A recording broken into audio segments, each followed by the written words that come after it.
Buenas noches a todos, ¿cómo van? Descansados después de esta Semana Santa, qué rico, pura vida. Bueno, ¿qué les parece si nos ponemos un tirito de pie para ponernos en manos de nuestro Padre y que esta sea una noche importante para todos? Amado Dios, bendecimos tu nombre en esta hermosa noche, dándote gracias por cada hombre que has traído, Señor, a este lugar, a este encuentro contigo y con el Espíritu Santo, Señor. Te pido que quites toda ansiedad de sus corazones, Señor, toda distracción de su mente, para que el mensaje que tú tienes para ellos, Señor, y lo que vamos a hablar, sea de bendición para nuestras vidas, Señor.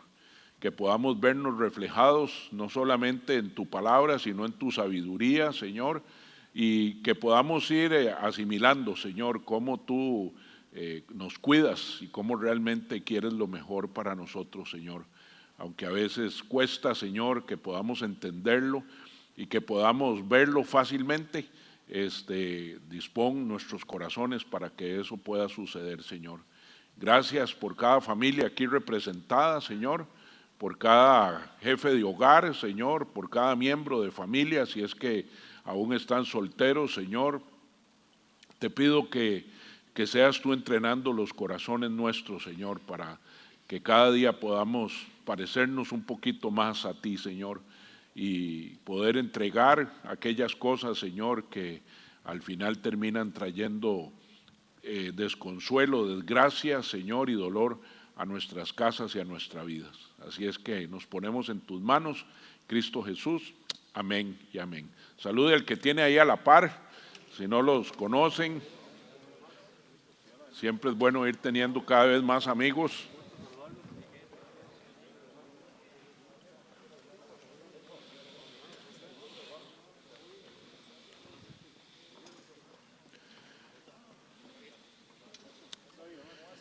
Bueno, hoy tenemos nuestra tercera sesión de mentoría bíblica y quería comentarles que para el mes de mayo, en el mes de mayo lo vamos a hacer el primero y segundo lunes, no el tercero y el cuarto, para que usted pueda ajustar ahí su agenda. Eso significa que nos vamos 4 lunes seguidos de aquí en adelante, ¿verdad? Entonces los últimos 2 de abril y los 2 primeros del mes de mayo, para que lo tomen en cuenta ahí en sus agendas, ¿verdad? También, si usted no ha venido a los anteriores, puede ir a nuestra página de YouTube y ahí están ¿cómo se llama? Las primera y segunda conferencia o conversatorio que hemos tenido, y ahí se puede poner al día. Cada tema tratamos de que sea independiente, de manera que lo podamos disfrutar. Y vimos en la primera sesión, hablamos, y siempre es bueno refrescarlo, que nosotros no somos producto de ninguna casualidad. O sea, vinimos a este mundo con uno o muchos propósitos que Dios tiene para que alcancemos en las diferentes áreas en las que nosotros nos desenvolvemos. La segunda lección vimos y hablamos de nuestra identidad. ¿Quiénes somos nosotros verdaderamente? A veces hemos sufrido maltrato, traición, nos han estereotipado, nos han puesto apodos, nos han dicho un montón de cosas. Sin embargo, nosotros somos hijos del Altísimo, porque Él pagó un precio por usted y por mí, y pagó el mismo precio para todos. Y ninguno de los que está aquí, por más bendecido que sea, podrá nunca pagar ese precio. Entonces, de manera que nosotros tenemos que aprender a vernos como Dios nos ve a nosotros, y no como nos enseñaron a vernos o como alguien ha querido vernos y nos lo han reafirmado muchas veces, ¿verdad? Tal vez inclusive nuestros padres nos pusieron algunas limitantes o algunos adjetivos que nosotros los creímos, porque vimos la semana pasada o hace la lección anterior, vimos que la mente, la mente cree todo lo que nosotros le digamos. Si nosotros decimos que no podemos, la mente dice no podemos. Si la mente dice que yo no valgo, pues de ahí no valgo. O sea, así es. Entonces hay que tener cuidado cómo nosotros nos vemos como hombres, como varones, ¿verdad? Y que no tenemos por qué andarle llenando las expectativas a nadie, porque el mismo apóstol Pablo decía que Dios le guardara a él de tener él que complacer a los hombres, cuando él en realidad había entendido que complacer a Dios es lo más importante en nuestra vida. Entonces probablemente con nuestros comportamientos, con nuestros cambios, a algunas personas eso no les va a agradar, ¿verdad? Especialmente cuando tenemos compañeros de chiringue, ¿verdad? Recuerdo que yo tenía un grupo con el que salía a beber guaro prácticamente todas las semanas, y cuando yo tomo la decisión de, ¿cómo se llama?, de buscar nuevos caminos, jamás recibí ninguna muestra de apoyo ni de aliento, sino más bien lo perdimos, ya te lavaron el coco, y ahora sí te echaron a perder, y esas eran las amistades que tenía, y eso eran los sentimientos que tenían hacia mí en ese momento. Hoy vamos a hablar de nuestra moral. Es un tema medio difícil porque cada uno tiene un concepto diferente de moral. De hecho, los seres humanos, la mayoría de nosotros, somos polimorales, o sea, tenemos muchas morales dependiendo de a dónde nos desenvolvemos. Tenemos una moral como padres, una moral como hermanos, una moral como trabajadores, una moral como miembros de una iglesia, como cristianos. Tenemos morales diferentes según el ambiente donde nos encontremos, ¿verdad? Y vamos a escudriñarnos un poco en eso, para que también nos podamos entender. O sea, no somos santurrones ni somos hipócritas, ¿verdad?, que nos comportamos de una manera, sino que hay una naturaleza en nosotros que nos ha obligado a tener varias morales, ¿verdad? Lo que les cuento no es algo que me llene de orgullo, pero siendo niño, mi papá era chofer de un autobús. Y bueno, en aquella, cuando hablo de niños, estoy hablando de 5, 6, 7 años, ¿verdad? Estoy hablando de hace 57 años. En aquella época, los buses tenían chofer y un cobrador, ¿verdad? Había una persona que pasaba cobrando a los asientos. Recuerdo que en la ruta que hacía mi papá, cobrábamos 15 centavos, y luego hubo casi una huelga nacional cuando pasó de 15 a 20 centavos, ¿verdad?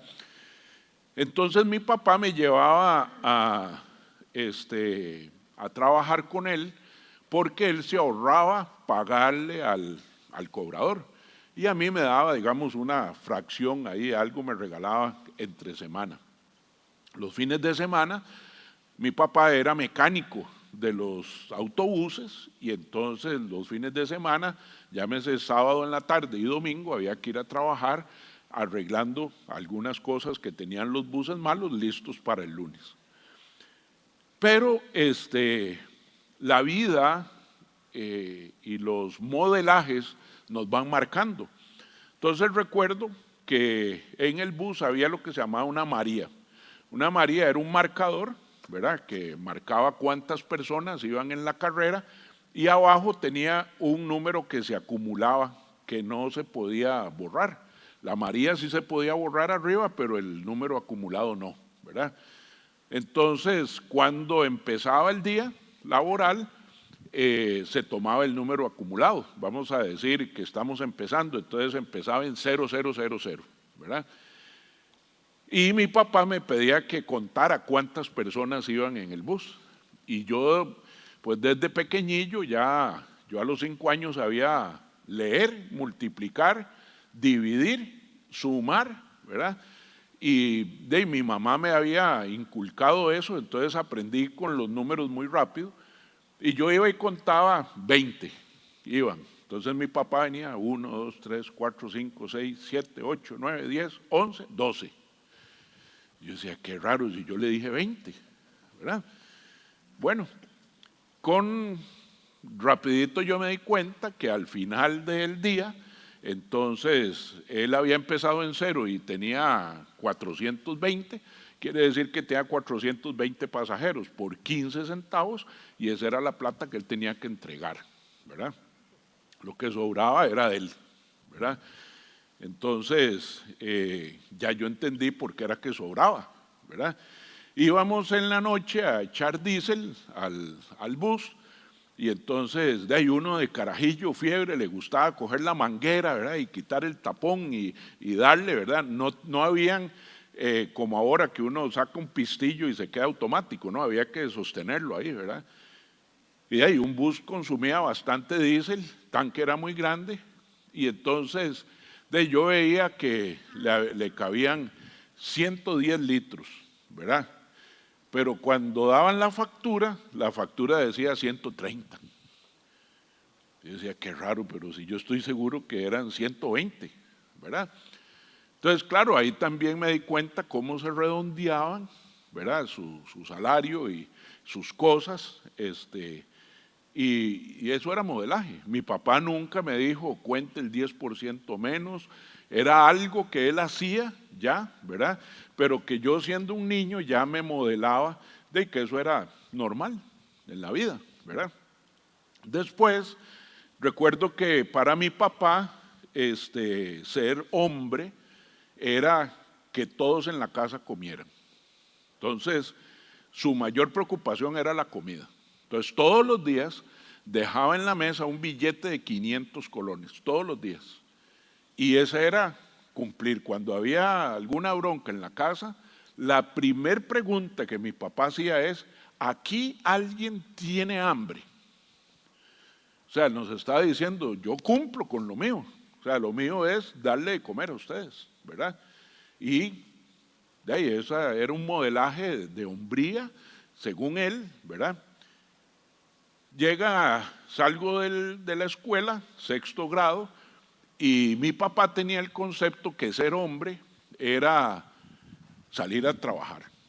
Entonces él esperaba que yo saliera a trabajar para que ayudara en la carga de la casa.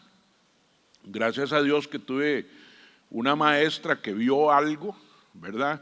Ella me motivó a que fuera al colegio y su esposo, que tenía una fábrica de pinturas, me dieron trabajo todos los fines de semana para que yo fuera a lavarle los carros y a limpiar los vidrios de la empresa y de la casa para que yo no tuviera que pedirle dinero a mi papá,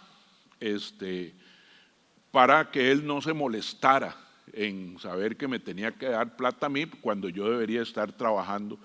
Y entonces para mi papá, su adjetivo hacia mí era el playito, ¿verdad? Como usted no trabaja, entonces usted es un playito. Y eso era. Y cada vez que podía, me lo recalcaba. Cuando salgo de quinto año, eso fue peor, porque ya él creía que yo iba a ir a trabajar, pero yo tenía la esperanza de poder estudiar. Y bueno, gracias al examen de admisión, que me fue muy bien, pude escoger carrera y tuve beca 11 en la universidad. Pero para mi papá eso fue terrible, o sea, fue confrontarse conmigo, porque él no podía concebir en su concepto de hombría y en su moral que un hijo suyo no trabajara, ¿verdad? Eso era de playitos. Y así me marcaron mi vida, ¿verdad? Con una carga que tal vez como niño y como joven nunca debía haber tenido. Y no sé cuál es tu historia, no sé cómo te marcaron, si fue para bien, pues qué dicha, ¿verdad? Hoy hay papás extraordinarios y siempre han habido papás extraordinarios que marcaron a sus hijos, los potenciaron, les sacaron lo mejor que tenían y dieron de lo mejor que tenían. Yo sé que mi papá dio de lo mejor que tenía. Con el tiempo, entendiendo la historia de mi padre, él había salido de su casa a los 9 años. Se fue de la casa, imagínense un niño de 9 años, se fue de la casa para nunca más volver. Su primer par de zapatos los estrenó el día que se casó a los 19 años. Y no era con mi mamá. ¿verdad? Él tenía otro concepto del matrimonio, tenía otro concepto de la vida, porque la vida lo había moldeado en una parada de autobuses en Cartago, y ahí se formó.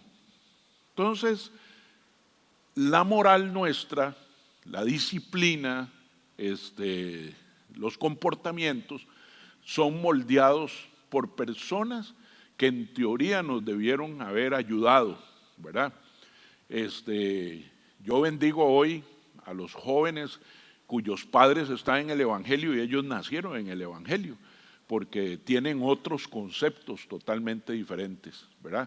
Pero bueno, aquí habemos hombres de todas las edades y no se sienta mal si cuando hablamos de estos temas de moralidad usted se siente aludido, porque creo que es importante que nos confrontemos con eso.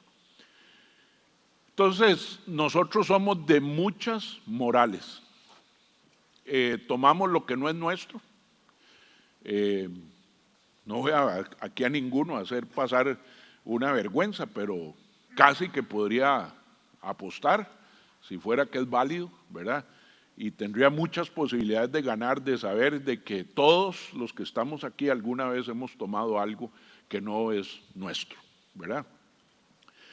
A las mentiras le hemos dado rangos, ¿verdad? Hay mentiritas blancas, mentiras piadosas, y todo depende de la cultura en la que nosotros hemos nacido. Una cosa importante que no les dije es que detrás de cada puerta, de cada casa, hay una cultura. Hay una cultura, hay cosas que en mi casa usted nunca podría hacer, pero hay cosas que yo hago que jamás las podría hacer en su casa, porque cada casa tiene una cultura, ¿verdad? Y esa permea a nosotros. Para algunos la palabra, o sea, cuando damos la palabra sobre algo, tiene mucho valor, para otros no, porque tal vez estuvieron acostumbrados a que alguien les prometía algo y nunca lo cumplía, entonces la palabra no tenía ningún valor. Tal vez de chiquitillos, si se porta bien lo llevo a Plaza Víquez o al parque de diversiones o a las fiestas de Zapote. Me portaba bien y el día que había que ir a, ¿cómo se llama?, a ejecutarlo, o no había plata o no tengo tiempo o tengo otras cosas más importantes que hacer. Entonces, el significado de la palabra, cuando yo no estoy hablando de la palabra del Señor, ¿verdad? Estoy hablando de cuando damos la palabra, ¿verdad? Llego mañana, te pago dentro de 15 días, etcétera. Puede ser que haya sido destruido, entonces tenemos muchos conceptos sobre la palabra. El respeto a la autoridad, ¿verdad? Depende de dónde hayamos estudiado, depende cómo nos trataban nuestros padres con los abuelos, ¿verdad? Conozco gente muy cercana a mi familia, por no decir que somos familia, ¿verdad? Donde se madrean a diestra y siniestra y uno dice, ¿y aquí qué pasó? ¿Verdad? Porque no hay un respeto a la autoridad. Yo por lo menos vengo de la, ¿cómo se llama?, de la cultura, me enseñaron de que las canas se respetan, ¿verdad? Que el papá de uno ocupa el lugar de privilegio en la casa, en la mesa, o sea, la silla del centro es de mi papá. Así yo tenga 50 o 60 años y mi papá está vivo, va en la mesa del centro.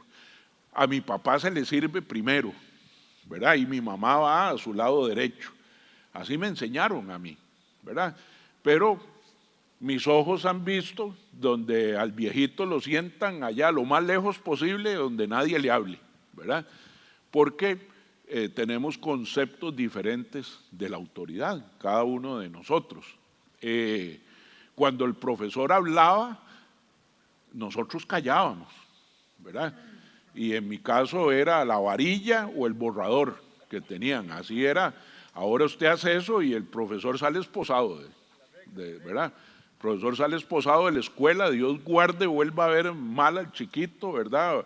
o le haya dicho cualquier adjetivo que a él no consideró conveniente, y de cuando se ve que está la patrulla y la demanda y todo el asunto, ¿verdad? Entonces, y luego hacer trampas también. Tal vez alguien dice, bueno, yo nunca, ¿cómo se llama? Me robé un examen, ¿verdad? Yo sí. Éramos un grupo y íbamos y sabíamos que ahí estaba y nos metíamos por las ventanas a ver si encontrábamos en el escritorio. Pero en el peor de los casos, si usted no fue de esos, por lo menos alguna vez hizo así, ¿verdad? A ver que estaba poniendo el de a la par en algo que usted no sabía, ¿verdad? Decía alguien que el jugar solitario y hacer trampa es lo peor que le puede pasar a uno, ¿verdad? Porque ya ahí sí no hay nada que hacer. Usted está jugando solitario y si hizo trampa, reevalúe todo, ¿verdad? Porque estamos jodidos. Ok, entonces, esas son algunas de nuestras muchas morales. ¿Y cuáles son las fuentes de esa moral que hoy disfrutamos, que hoy tenemos? Nuestros padres. Desde luego son los primeros.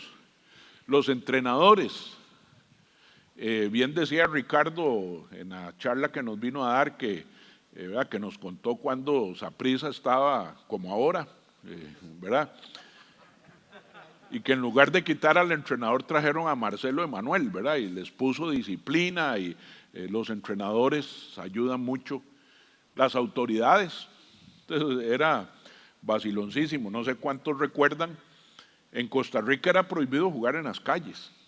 Entonces a veces se armaban unas mejengas y habían 2 o 3 que estaban atisbando que no viniera la policía. Y alguien decía policía y cogían la bolilla y salíamos soplados, ¿verdad? Hoy no, hoy dicen policía, ¿verdad? Y entonces le gritan de todo y le tiran la bola y el policía hace jupitas y todo, ¿verdad? Entonces las autoridades son fuentes de esa moral. Los maestros, desde luego, marcan nuestras vidas de una manera positiva y otra. Los amigos también, dice la palabra del Señor, dice, las malas amistades corrompen las buenas costumbres. ¿Quién no tuvo un amigo? Yo tuve varios que me ofrecieron fumar marihuana, ¿verdad? Tuve varios que me propusieron negocios chuecos. No sé usted, pero creo que todos hemos tenido un mal amigo, ¿verdad? Alguien que o nos metió en una bronca o nos influenció. Los libros también nos ayudan, van formando, depende de lo que yo lea, van formando mi pensamiento, mi cosmovisión de la vida, y mi comportamiento, desde luego.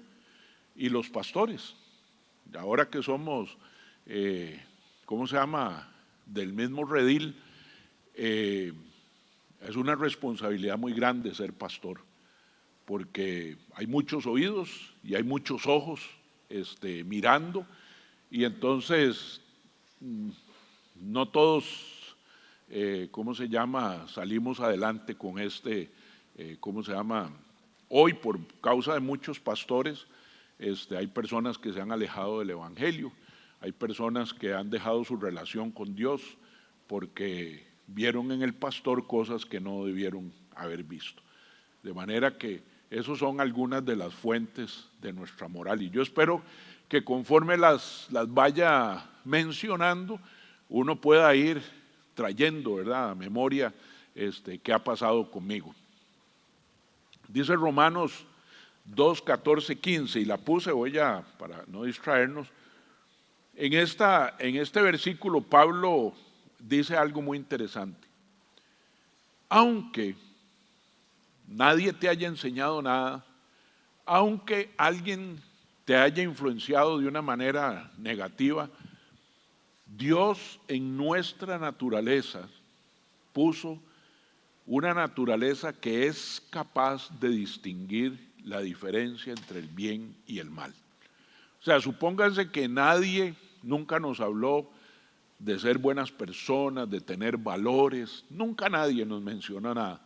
Pero Dios nos hizo con una naturaleza así, que ahorita vamos a ver lo que significa. Dice, aún los gentiles. Y aquí está hablando Pablo, ¿por qué hace la diferencia? Recuerde que los israelitas, los judíos, fueron la razón por la que Jesús vino, ¿verdad? Jesús vino por ellos primero. Si ustedes recuerdan, Jesús tuvo una conversación con una mujer samaritana en un pozo, y él le dijo, yo es que no te puedo dar, ¿verdad? Porque me es prohibido, o sea, yo vine por aquellos. Entonces, Pablo dice que aún los gentiles, los que no tenían ley, porque los gentiles antes de Jesús, que no eran judíos, esos creían en lo que les daba la gana, ¿verdad? Esos no conocían al Dios de Israel, nada de eso, ¿verdad? Solo los judíos.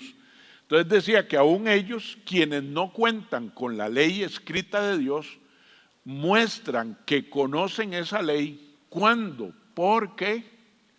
Por instinto, o sea, por algo que tenemos adentro, que no sabemos de dónde vino, la obedecen, aunque nunca la hayan oído. O sea, Pablo lo que está diciendo, y probablemente usted conozca gente muy buena, que no conoce nada de la Biblia, que son gente que se comporta excelente, son excelentes papás, son excelentes trabajadores, gente de muchos valores, ¿verdad? Que muchas veces son muchísimo mejores que nosotros los que nos llamamos cristianos. ¿Usted conoce a alguien bueno? Yo conozco a muchos que aún no han venido a Cristo y que son extraordinarias personas, ¿verdad? Pues Pablo dice, ¿verdad?, que ellos obedecían esa ley. ¿Cuál ley? No matarás, no robarás, no desearás la mujer de tu prójimo. O sea, cumplían esas cosas sin tener la ley, ¿verdad? Dice, ellos demuestran que tienen la ley de Dios escrita en el corazón. Diseño. O sea, yo creo que todos nosotros, cuando nos hemos jalado una torta, inmediatamente nosotros sabemos si eso estuvo bien o estuvo mal. Lo que pasa es que algunas veces disfrutamos que esté mal, ¿verdad? Y repetía una vez y otra vez y otra vez sabiendo que eso estaba mal, ¿verdad? Siempre hubo escasez económica en casa y yo empiezo a trabajar y tenía un espíritu de estupidez, ¿verdad? Porque lo que hacía era, me convertía en el que invitaba y en el que le contaba chistes a los que tomaban guaro conmigo. O sea, yo pagaba, además de mis tragos, los tragos de otros y les contaba los chiles para que los otros me acompañaran. Vea qué estupidez, ¿verdad? Pero yo sabía que eso estaba mal. Yo sabía que eso cada día me enjaranaba más en las tarjetas de crédito. Yo sabía que eso significaba cosas que no llevaba a la casa. Pero ¿qué pasaba? Las seguía haciendo, aunque yo sabía que estaban malas. Probablemente tú también, ¿verdad?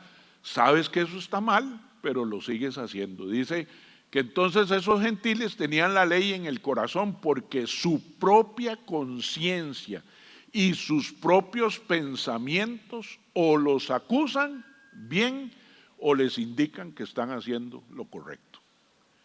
Entonces nadie puede decir, yo no sabía que eso era malo, ¿verdad? Todos fuimos diseñados con un instinto, una conciencia, un corazón, una mente que perfectamente sabe eso. Y los judíos, que sí tenían la ley, tienen un ritual para los varones, se llama el Bar Mitzvah, que es a los 13 años. Ahí los declaran adultos espirituales. Ya un niño de 13 años absolutamente sabe la diferencia entre el bien y el mal, aunque usted nunca le haya enseñado nada. Él sabe que está correcto y que está incorrecto. Y una niña a los 12 años. Entonces, vean qué interesante, porque el diablo viene a culpar y decir, es que su papá tan malo, ese papá que usted tuvo que no sirvió para esto y para lo otro, ¿verdad? Sí, mi papá tal vez no fue lo que debió haber sido, pero yo, José Miguel Campos, desde los 13 años, según la palabra, conocía la diferencia entre el bien y el mal. Yo sabía lo que estaba correcto y lo que estaba incorrecto. Entonces, no tenía excusa para endosarle las responsabilidades mías a otras personas. Entonces, todos nacemos con un sentido de moralidad. Llevamos integrado algo básico al nacer, pero también tenemos la capacidad de aprender y de reconocer las decisiones morales. Quiero decirte algo. Si la persona que tú sos hoy, ¿verdad?, se para enfrente de un espejo y no le gusta lo que ve en el espejo, por X o Y motivo, el único responsable es el que está frente al espejo. Dios quiere, parte de nuestra sanidad, es que aprendamos que lo que somos hoy es producto de mis decisiones, no de mis padres, no de mis maestros, no de mis amigos, sino de las mías. Porque yo fui creado con un sentido del bien y del mal. Ahorita me viene a la mente una palabra que está, creo que es en Ezequiel capítulo 37. Si no la corrijo.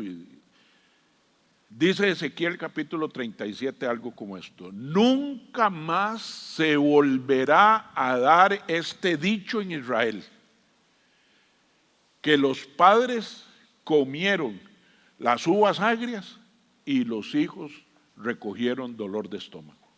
Nunca más. ¿Verdad? Porque hay papás que sembraron muy bien, y sigue diciendo Ezequiel, ¿verdad? Dice, hay padres que sembraron muy bien fruto y tuvieron hijos que fueron un desastre. Pero hay padres que fueron un desastre y tuvieron hijos que hicieron mucho bien.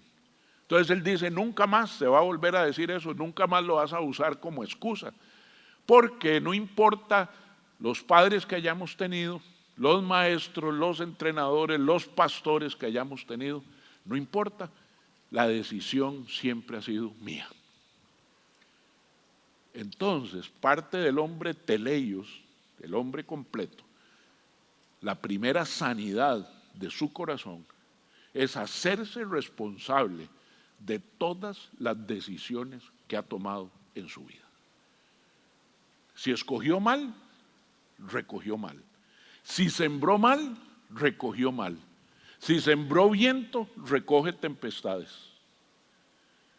Si siembra si siembra buena semilla, recoge buen fruto.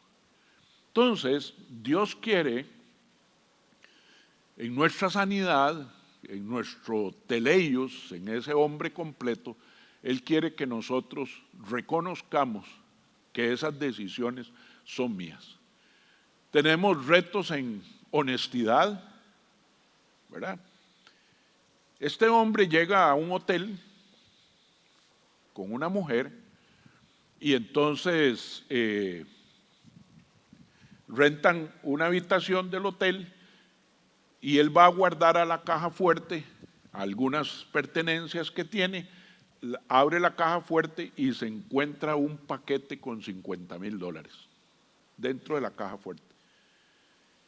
Entonces este hombre inmediatamente, sin pensarlo mucho, llama a recepción y les dice, vean, manden a alguien de seguridad o a alguien de servicio al cliente, tengo una situación. Entonces llegan los del hotel y él les cuenta la situación de lo que acaba de encontrar. Entonces, muy probablemente quien haya estado antes que él en esa habitación era el dueño de ese dinero. Al final lo localizan. Era el dueño de una pizzería que había estado ahí, que había llegado a ese lugar, que era en Kansas, a comprar una maquinaria para su empresa.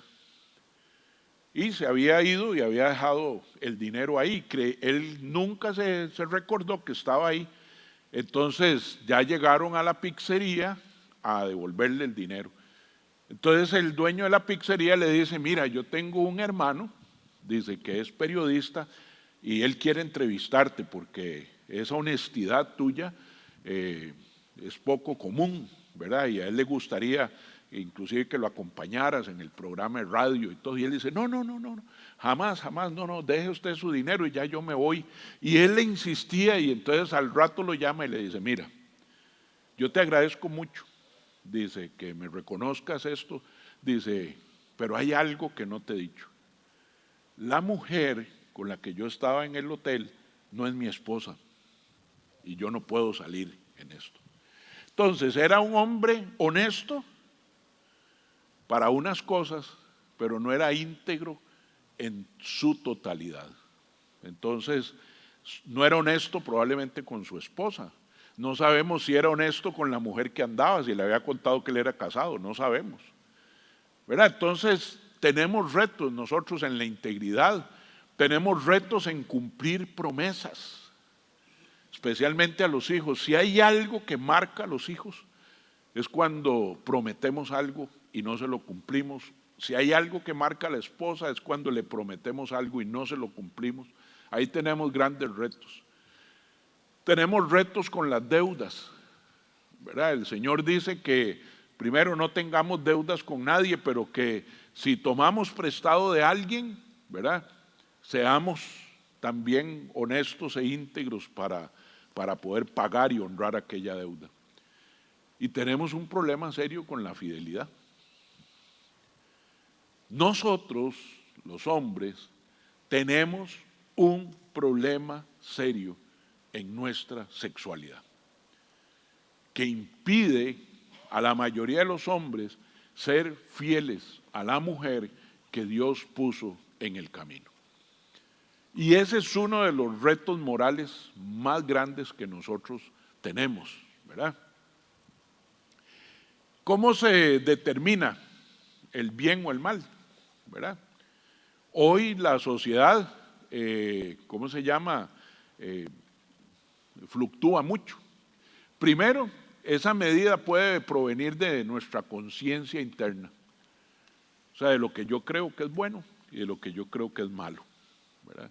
Creo que los políticos nos han dado cátedra de esto, no solo en Costa Rica, sino en el mundo entero, ¿verdad? O sea, no, eso estaba bien, no, es que yo fui el de la idea y por eso cobré un peaje, muchas cosas, ¿verdad?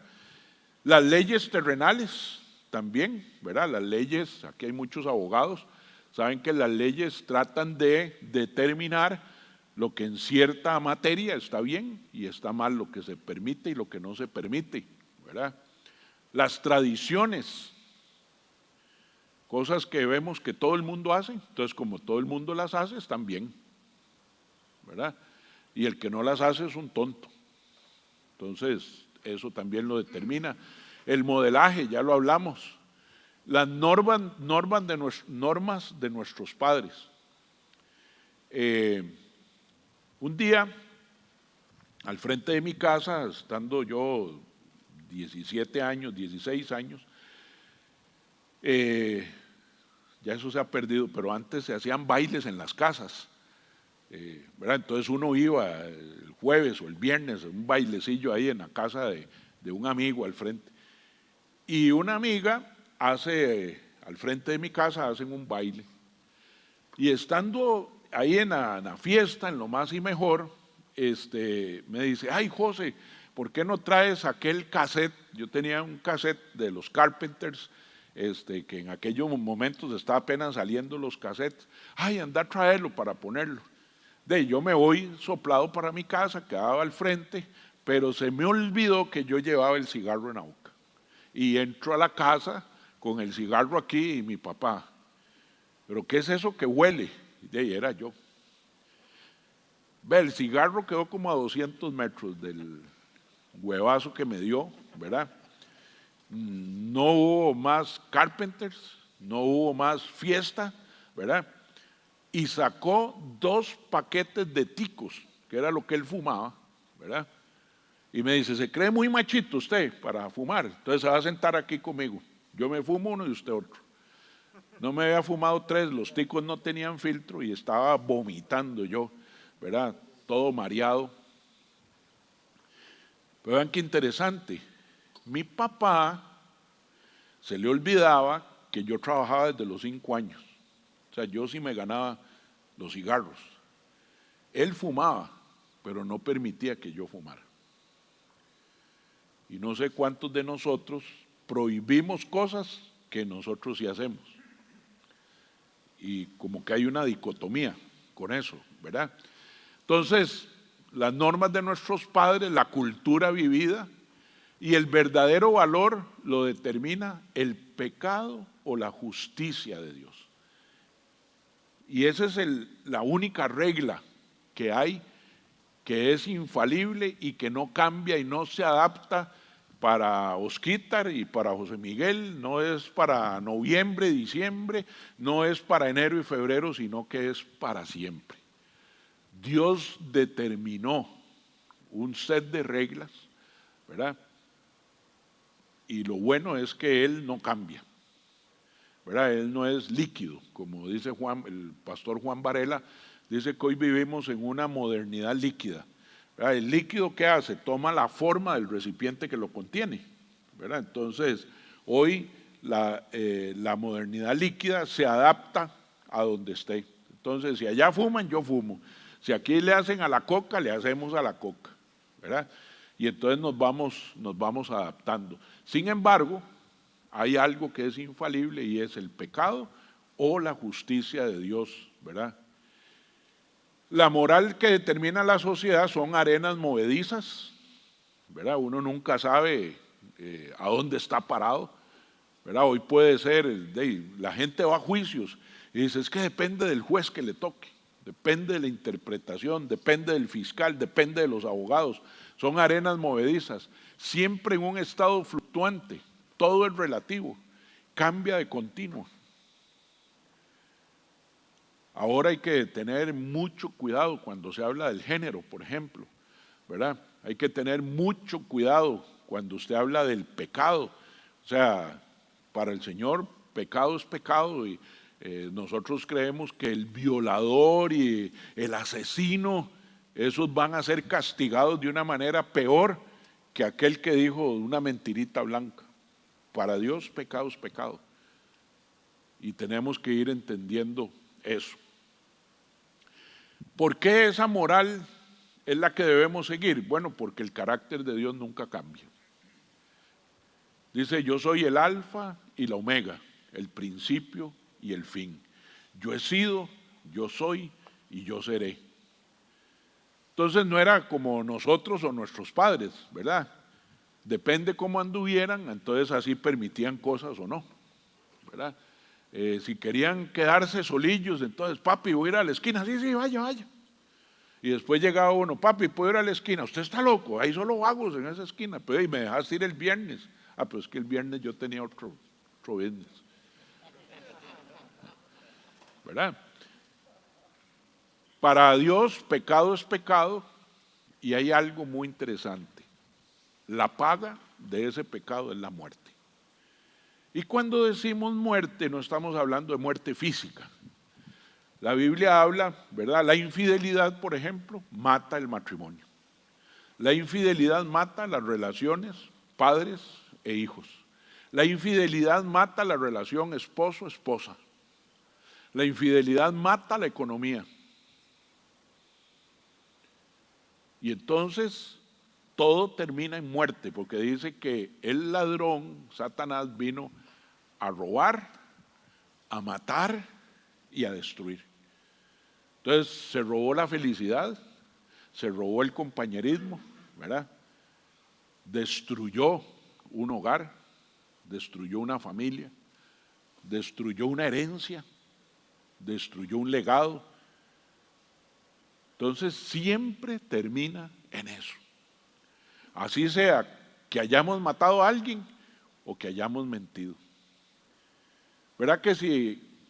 Y esta es otra, y perdón porque se me vienen cosas, no sé si les conté, yo iba a beber un barcillo allá en San Sebastián, y como era cliente frecuente me habían dejado un parqueo en el espacio, un espacio de parqueo, y en el parqueo había un rótulo en el frente que decía, si alguien te engaña la primera vez, es culpa de él, pero si te engaña la segunda, es culpa tuya. Y eso se me quedó grabado a mí. Si alguien nos miente una vez, la gran pregunta es, ¿cómo sabré que la próxima vez tú no me estás mintiendo? Ya quedó, ya se sembró una duda, ¿verdad? Y la próxima vez puede estar diciendo toda la verdad y uno le quedaron dudas de si realmente fue así. Entonces siempre la paga del pecado es la muerte de algo, ¿ok? Romanos 6:23 dice, pues la paga que deja el pecado es la muerte, pero el regalo que Dios da es la vida eterna por medio de Cristo Jesús nuestro Señor. Si ustedes ven, ahí no se nota mucho, pero la palabra por medio la subrayé y la puse en otro color, solo que se ve muy parecido. Y te tengo una buena noticia. Ninguno de nosotros podrá ser un hombre moralmente correcto en nuestras propias fuerzas. Ninguno. Porque el que no, como decía mi abuela, el que no tiene dinga, tiene mandinga, ¿verdad? El que le es fácil una cosa, le es difícil otra. Usted, por ejemplo, a mí me puede dar 50 fichas de $100 para ir al casino y ahí se pudrirán esas fichas. A mí el casino no me levanta ni una ceja. Pero el que es leudópata, ¿verdad? Usted le da una ficha de 5 colones y esa puede ser su acabose. Yo sé de qué pata renqueo yo. No se las voy a contar para que no me inviten. Y no me cuente la suya, porque no quiero invitarlo. Todos tenemos una, pero dice que hay un regalo que es vida eterna, no solamente cuando nos muramos, sino también aquí, o sea, vida de aquí hasta la eternidad por medio de Cristo Jesús. O sea, una de las grandes ventajas que tenemos los que estamos aquí es que Jesús vino a ser parte de nuestra vida. Para unos más profundo que otros, pero es parte de nuestra vida. Y solamente con una fuerza exterior, espiritual, es que vamos a poder salir adelante. Así es que no se sienta frustrado si usted no puede hoy, ¿verdad?, lidiar con sus problemas de moralidad, porque nos pasa a todos. Hasta que no entreguemos nuestras áreas débiles a Cristo Jesús y a la guía del Espíritu Santo, no vamos a salir adelante. Pero aquí estamos para convertirnos en ese hombre teleios que Dios diseñó por medio de Jesucristo. Y eso es lo que me encanta, ¿verdad? A mí me encanta porque si no salen los superhéroes, ¿verdad? Yo sí puedo, yo tengo, yo esto lo sé, yo esto lo domino, a mí nadie me tiene que decir qué hacer, ¿verdad? Sí, puede ser que en 2 o 3 áreas, pero cuando nos vemos como hombres integrales, no hay fuerza, no hay conocimiento, no hay dominio propio que valga si nosotros no lo recibimos de Cristo Jesús. Y vamos a ver cómo es que sucede eso. La naturaleza del hombre no evoluciona, retrocede. O sea, nosotros solos, en nuestro vivir natural, no evolucionamos, no nos vamos haciendo cada vez mejores personas. Si nosotros no venimos a Cristo, vamos a ir retrocediendo. Por eso la solución era enviar a otro hombre, el Hijo, a solucionar el problema del pecado para siempre. Entonces, si usted se pregunta, bueno, si yo fui salvo, pero ¿salvo de qué? Bueno, una del infierno, que no vamos a ir al infierno. Y la otra, y es salvo del pecado y de la moral líquida en la cual nosotros vivimos hoy. Y entonces en Cristo Jesús yo puedo aprender que mi sí sea sí y que mi no sea no. No es fácil, no es algo que logramos ahí con un seminarito de par de horas, no.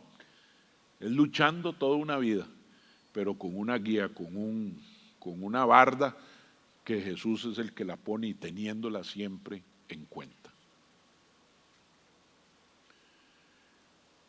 No laboramos guiados por la culpabilidad para tomar buenas decisiones. Uno pudo haber desviado esta mentoría restregándonos culpabilidad. Entonces, que ustedes salgan tan culpables de aquí que digan tengo que hacer algo, ¿verdad? Eso no funciona. La culpabilidad es del diablo. Nosotros recibimos poder del Espíritu Santo para tomar decisiones morales según nuestro Padre. Entonces, si la culpabilidad te han dado persiguiendo, es que yo tan malo, yo tan infiel, yo tan despilfarrador, y yo apuñaleándome, ¿verdad? Yo que no valgo nada, yo que no domino nada, que soy un bruto. Esa culpabilidad es de Satanás, porque entre más culpables, más nos hundimos. No vamos a salir, la culpabilidad no nos ayuda. Pero dice la palabra, Jesús le dijo a los suyos, a ustedes les conviene que yo me vaya, porque va a venir otro más grande, el Consolador, el Espíritu Santo. Vea usted que los judíos no tuvieron Espíritu Santo. Los hombres del Antiguo Testamento eran ellos solitos y su creencia, no había una fuerza que los ayudara, ¿verdad? Pero nosotros hoy tenemos el privilegio de que el Espíritu Santo nos ha sido dejados para guiarnos a toda verdad. Entonces, para ir aterrizando, la moral, como es líquida, lo único que hablamos que puede determinar qué es o el pecado o la justicia de Dios, ¿verdad? Entonces vamos a hablar qué es el pecado según la Biblia. Dice Pablo, ¿no se dan cuenta de que los que hacen lo malo no heredarán el reino de Dios? No se engañen a sí mismos los que se entregan al pecado sexual. Vean que lo pone de primero. Los que se entregan al pecado sexual, rinden culto a ídolos, cometen adulterio, es otro pecado sexual, son prostitutos, otro pecado sexual, practican la homosexualidad, otro pecado sexual, o son ladrones, o avaros, o borrachos, o insultan, o estafan a la gente, ninguno de esos heredará el reino de Dios. ¿Cuántas de esas tengo yo un check?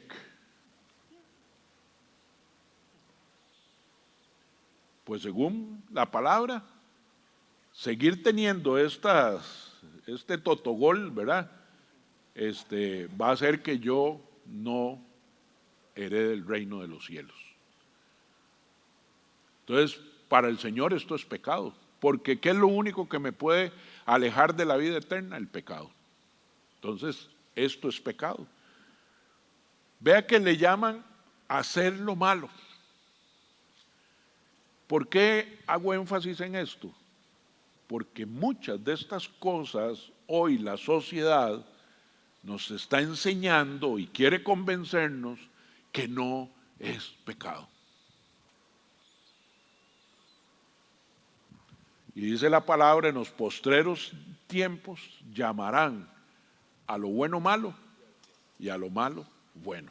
Y ahí está, escrito hace más de 2000 años, lo mismo que padecían la iglesia de Corinto en aquella época, es lo mismo que vivimos los costarricenses, los que vinimos a Avancé, los que van a Coronado, los que viven en Nicaragua, en Panamá, todos padecen de lo mismo. ¿Qué más es pecado? Apocalipsis 21:8. Pero los cobardes, los incrédulos, los corruptos, los asesinos, los que cometen otra vez inmoralidades sexuales, los que practican la brujería, los que rinden culto a ídolos y todos los mentirosos tendrán su destino en el lago de fuego que arde con azufre. Esta es la segunda muerte. ¿Cuántos cheques de esta? Pero yo soy cristiano. No es cierto que la salvación no se pierde. Pero ahí dice que los cobardes, los incrédulos, los corruptos, ahí no dice que los que dijeron que eran cristianos o no, no, los que practicamos eso. Apocalipsis 22:15, fuera de la ciudad están los perros, los que practican la brujería, los que cometen otra vez inmoralidades sexuales, los asesinos, los que rinden culto a ídolos y todos los que se deleitan en vivir una mentira. Cuando estuve en mi peor época financiera, que vamos a hablar de ese en un capítulo más adelante, conocí una escritora, se llama Susie Orman.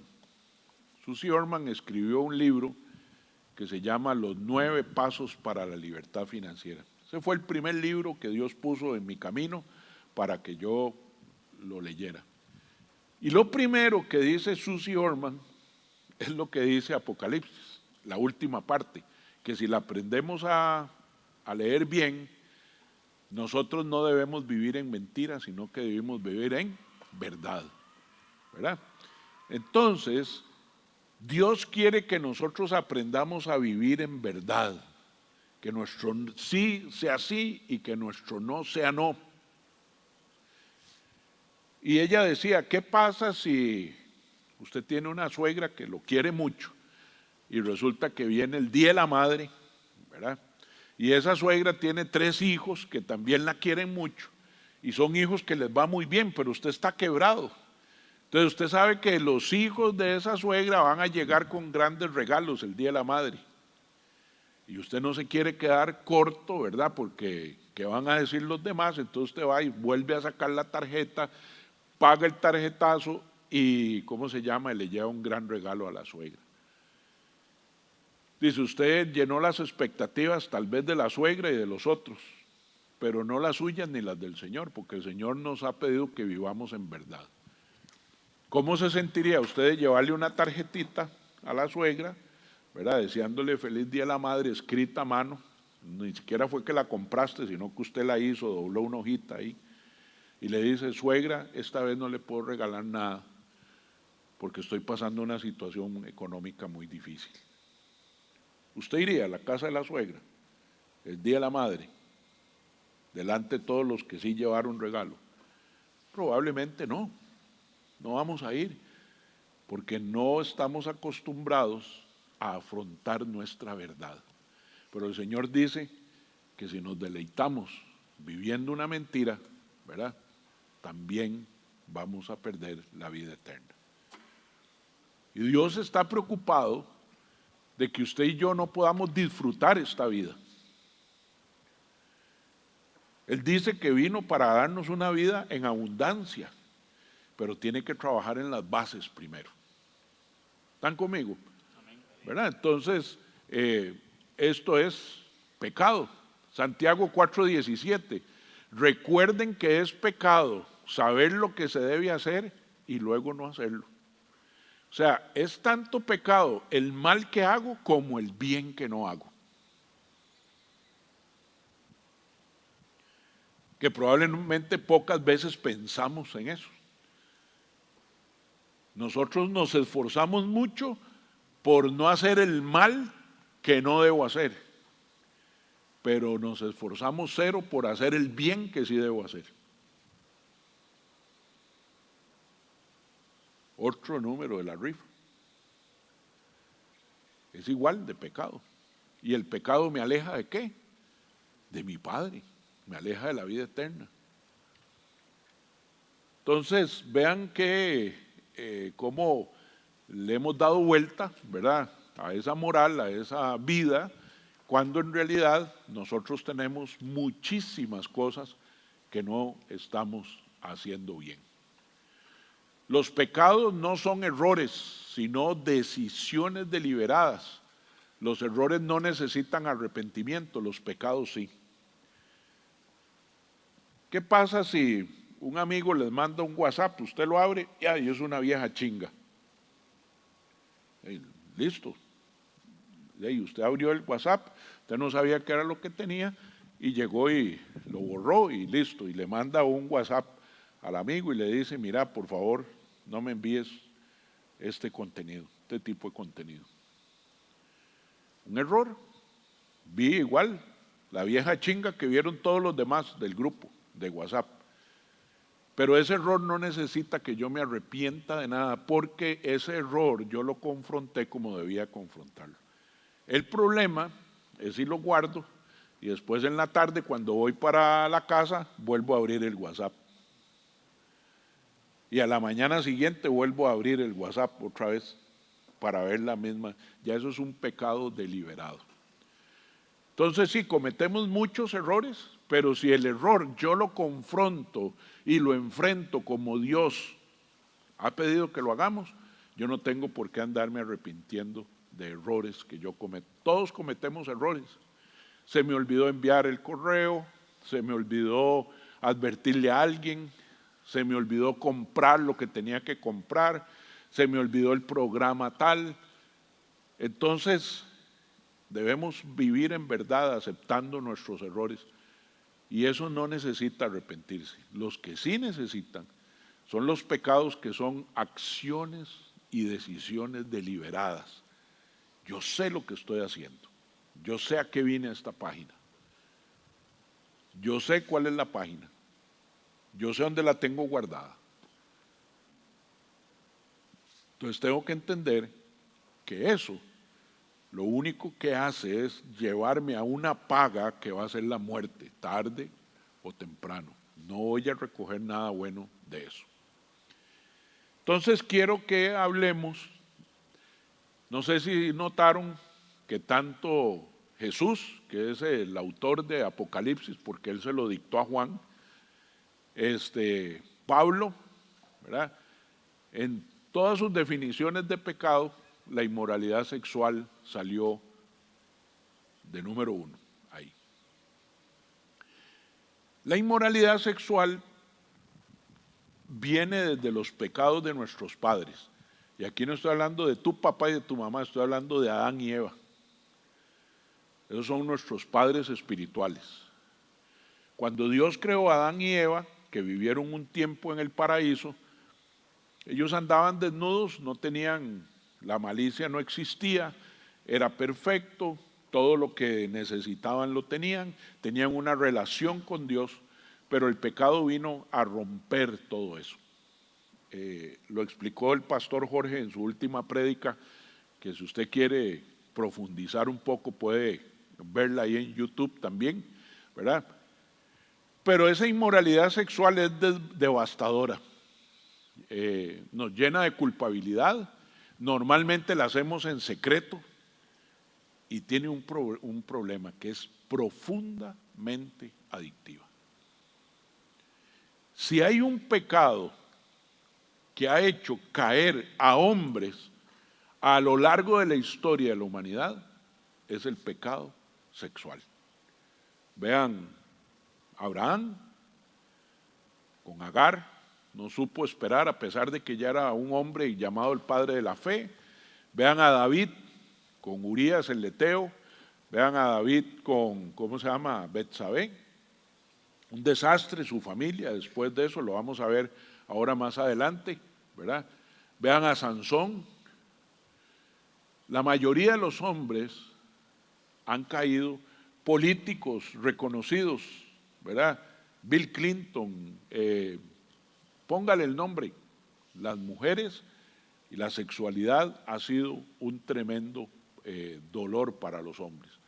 Es un reto espiritual, mental y emocional el más grande que enfrentamos, porque el pecado sexual está en el alma.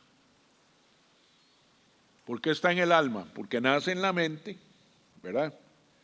Se aloja en las emociones y ordena a la voluntad. Mente, emociones y voluntad están involucrados, ¿verdad? Nos creamos fantasías sexuales y una mentalidad equivocada que se enciende con la pornografía, ¿verdad? Siendo joven también, en el barrio había una joyería y esa joyería era de un tipo que era el único en el barrio que tenía Betamax. Entonces él traía los cassettes de beta de pornografía y cobraba, si no mal lo recuerdo, eran como 17 colones por ir una noche a... Pero en mi caso 17 colones era prácticamente lo que me ganaba en una semana. Del negro Morris era. Y entonces me impedía mi condición financiera poder participar de la sexualidad. Y le doy gracias a Dios por eso, porque la mayoría de mis amigos sí iban a donde Morris. Yo tenía que pagar, ¿cómo se llama?, los estudios, y Dios me protegió por ahí. Pero hoy está a un clic en su teléfono, en su casa, gratuita, no hay que pagar. Esto se ha venido degenerando más, ¿verdad? Y ahí nacen las fantasías sexuales, ¿verdad? La pornografía nos vende un mundo que no existe, ¿verdad? De aquel hombre que tiene relaciones con 5 mujeres a la vez, ¿verdad? Y todavía le quedan ganas de más. Y entonces se empieza ¿cómo se llama?, a retarnos a nosotros, a decir, tú puedes, y esto se puede, y compre esto, y vaya aquí, y vaya allá, ¿verdad? El sexo se usa para vender de todo, hasta la batería del carro. ¿Y qué tiene que ver esta chavala con la batería del carro? ¿Verdad? Cualquier cosa que a usted se le ocurra, nos la venden, ¿verdad?, con temas de sexualidad. La seducción es abrumadora. Uno está seducido en todo, hasta con los aromas, ¿verdad? Los perfumes, usted llega y el ambiente donde está, depende de lo que huele usted, o lo anima a entrar o lo saca de ahí, ¿verdad? El pecado se acumula y rápidamente. Uno dice, empieza y dice, no, eso fue una aventurilla, eso no vuelve a pasar, pero después ahí quedó el teléfono, ahí quedó el lugar, ahí quedó el nombre, y hay una evolución pecaminosa que nos va metiendo todo el tiempo en eso. Y el mundo nos bombardea, el enemigo nos bombardea a todos. No hay ninguno que pueda decir, yo solo tengo ojos para una mujer, si usted puede amar a su esposa como amo yo la mía, pero hay una naturaleza y un bombardeo que está afuera para todos nosotros. Pablo nos dice, huyan del pecado sexual. No dice, quédate ahí, ¿verdad? No entres, sino que dice, huye del pecado sexual, porque ningún otro pecado afecta tanto el cuerpo como porque la inmoralidad sexual es un pecado contra nosotros mismos. No sé si tú lo habías visto de esa manera, pero cada vez que nosotros caemos en ese pecado, el primer dañado somos nosotros. Y les cuento por qué. En el Antiguo Testamento, cuando un hombre y una mujer tienen relaciones, la Biblia lo describe como que se conocieron, ¿verdad? Entonces, nosotros somos tripartitos, somos espíritu, alma y cuerpo. Entonces, normalmente hablamos de la unión cuerpo con cuerpo, pero cuando dos seres se unen en la sexualidad, también hay una transmisión almática. Las emociones de uno y del otro están involucradas en esa actividad que es propia del cuerpo. Entonces el hombre tiene unas ciertas costumbres en su alma, y la mujer también tiene algunas cosas que a ella le emocionan, otras que le emocionan a él, pero también se unen en espíritu. ¿Y qué dice la Biblia? Dice que si Dios llega al corazón de un hombre, echa los espíritus que están ahí, limpia la casa, pero si nadie llega a habitarla, en esto está hablando el Espíritu Santo, dice que el enemigo trae 7 espíritus más que son peores que el primero. Cuando usted y yo nos unimos sexualmente a una mujer que no es nuestra esposa, hay una transferencia espiritual. La primera transferencia espiritual de la que habla la Biblia fue un día que Moisés llegó y le dijo: Señor, estoy harto. Este pueblo ya son demasiados, tengo 600,000 hombres en el ejército y ahora dicen que quieren carne. Y yo no tengo, dice, ni aunque matara todos los animales que tenemos, no sería suficiente para ellos. Estoy cansado. Entonces dice la Biblia que Dios le pidió 72 hombres que los trajera a la tienda era el lugar de reunión, ¿verdad?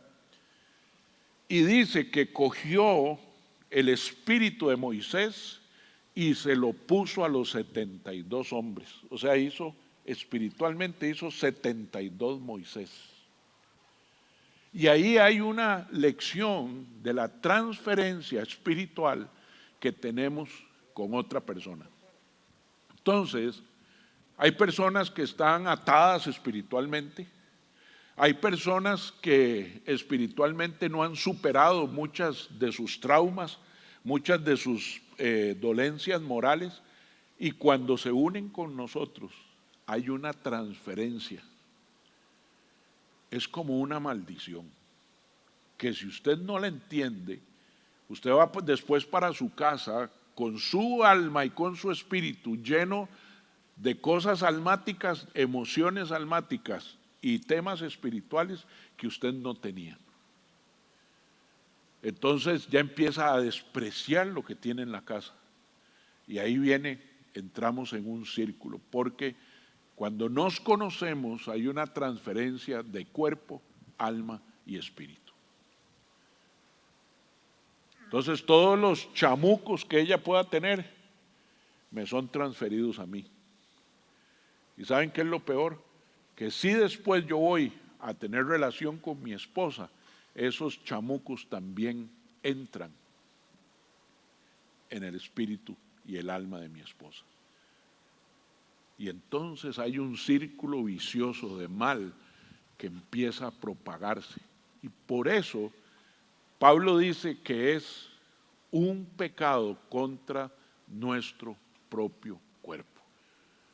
Y cuando habla de cuerpo, habla de ser, no está hablando de la parte física.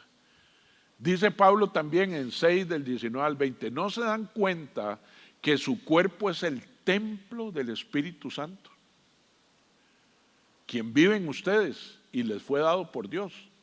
Quiero recordarles que el día que aceptaste a Jesús como tu Señor y Salvador, el Espíritu Santo llegó a habitar en tu corazón. Y ahí está. Y dice que vive en cada uno de nosotros y nos fue dado por Dios. Ustedes no se pertenecen a sí mismos, porque Dios los compró a un alto precio.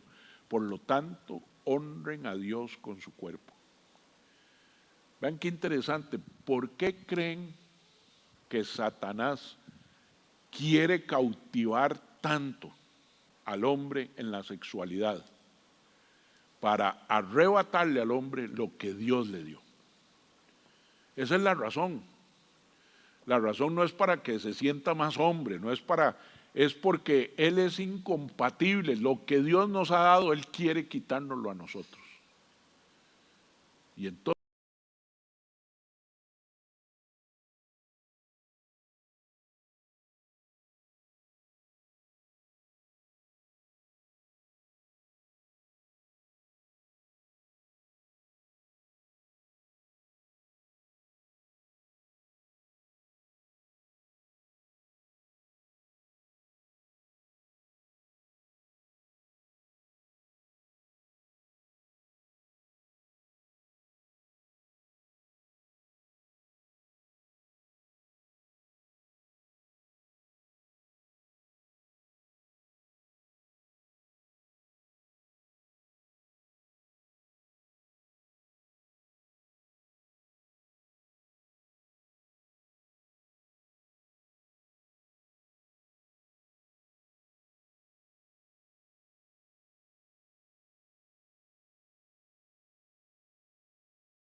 nuestros corazones, Señor, y hemos podido ver tu misericordia, porque ¿quién nos conoce mejor que tú, Señor?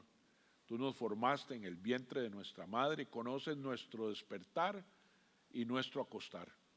Conoces nuestro levantar, nuestra salida, nuestra entrada, Señor. Y así somos, precisamente como hemos descrito aquí, así somos, Señor, y queremos de tu poder, de tu gracia, de tu misericordia, para poder, Señor, volver a la senda antigua, a lo que tú dejaste establecido, Señor. Ayúdanos a ser hombres de una sola mujer, Señor. Ayúdanos a hacer de esta mujer nuestra prioridad número uno. Ayúdanos, Señor, a valorarla, Señor, a gozarnos con la mujer de nuestra juventud, para evitar, Señor, tantos tragos amargos que trae la vida con este pecado, Señor. Ayúdanos a tener una moral santa, Señor. Que nuestro sí sea sí, nuestro no sea no.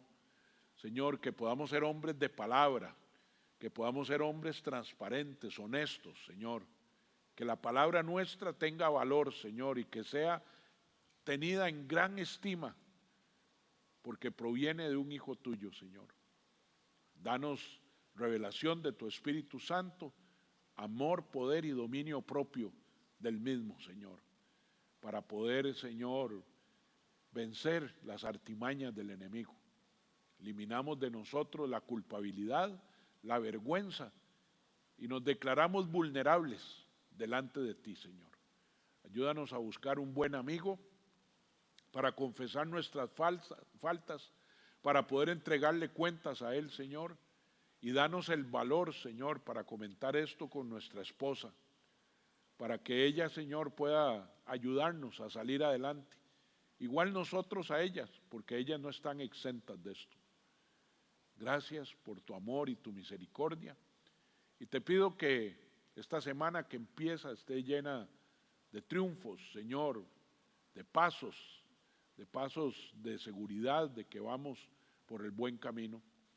Llévanos con bien a casa, que el Semac tuyo, Señor, tome esta palabra y nos ministre esta noche, Señor, y podamos reflexionar en ella, Señor. Y que mañana, si a ti te place, Señor, y amanecemos, tus misericordias serán nuevas. Y la vida, Señor, nos sonreirá, porque sabemos que vamos, Señor, en el camino que tú has trazado. Cristo Jesús, te damos gracias. Amén y amén. Que Dios les lleve con bien, les cuide.